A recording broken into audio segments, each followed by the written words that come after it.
What's up everybody, I'm Janino and today we're playing League of Legends. This will be my Varus guide.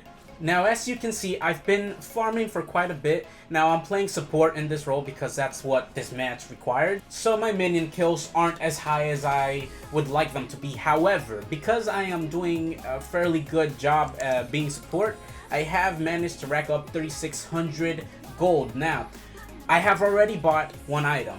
Tear of the Goddess. Now that's a really good item. It helps with your mana, and playing as Varus, some of your abilities will use mana, and I usually find that when I don't buy that starting off, I bottleneck in my mana. So usually I buy Tear of the Goddess first. Now, because I have a good amount of gold, I will buy something slightly different this match, but usually after I buy Tear of the Goddess, I go for Doran's Blade, and then I go for Berserker's Greaves to help me move around. Doran's Blade, of course, providing 10 attack damage and about 100 health. It helps. And it also does 3.5% life steal. So when you're starting the game and you're kind of already mid-game, because you've got to farm quite enough gold to buy Berserker's Greaves, that's 1100, and then you've also got to buy Doran's Blade, which would be 450, and then Tear of the Goddess is another 400. Starting the game is going to take you a little bit to get that, so let's say mid-game you've got all three of those things. What I would recommend that then you work towards buying would be either Yumu's Ghostblade,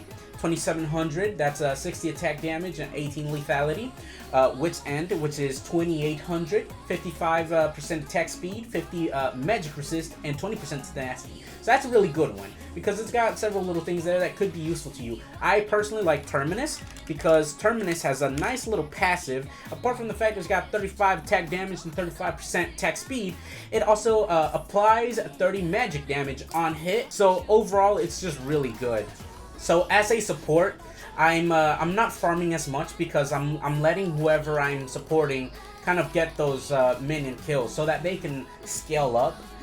But what I am doing is I'm doing my very best to be where I'm needed. Whenever I have a teammate that's not doing so well and they're letting it known, hey, I need assistance, I do my very best to get there as fast as I can because ultimately that's my job as a support role. As you can see, I am doing fairly well, and that's what is allowing me to get better items. Minions aren't the only form of getting the currency needed to get better items, but they are one of the best forms. Now, if you're a support like me and you don't want to take whoever it is that you're with, you don't want to take their farm just so you don't hurt them, being there when there are players to take down and getting a good assist or a good kill really goes a long way in allowing you to get what you need. So providing the support that I can, bot lane, we are facing another Jinx, so an enemy Jinx, and we are also facing a High Noon Leona. So we are facing a warrior and a ranged champion. Now I am ranged and so is my Jinx. So luckily for us, to attack Leona, we don't really have to get close. However, Leona's Jinx, which is bottom, as you can see there, doesn't have to get close to us either, so that's a bit of an issue sometimes. And as you can see, we won the match.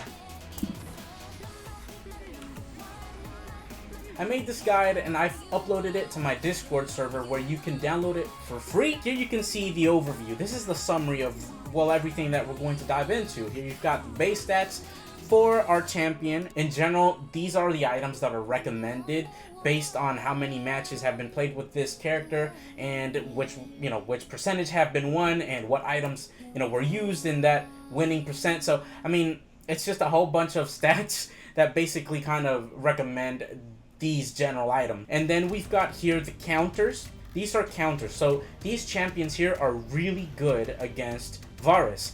Now, of course, you can have a good champion come against you, and if you're a better player, because maybe you've played the game longer, you could still probably win. So this is just kind of something to kind of take a look at, but it's not something that's set in stone, because as you guys know, things change all the time. So you've got these champions here, and this contains basic info. So the items that are mostly used, the runes that are mostly used, some of these champions' worst defenders, meaning champions that aren't good against these champions, and then some counters, so champions that are good against these champions. Again, this guide is available on my Discord server. You can just join, download it, and then leave if you want. I'm just hosting it there, and it's completely free. I hope that this is super helpful to you guys. That's why I've invested a lot of time into just putting this data together and then playing a couple matches and trying different things just to you know, kind of get a feel for the champion, understand how it moves, and then be able to make a better guide overall.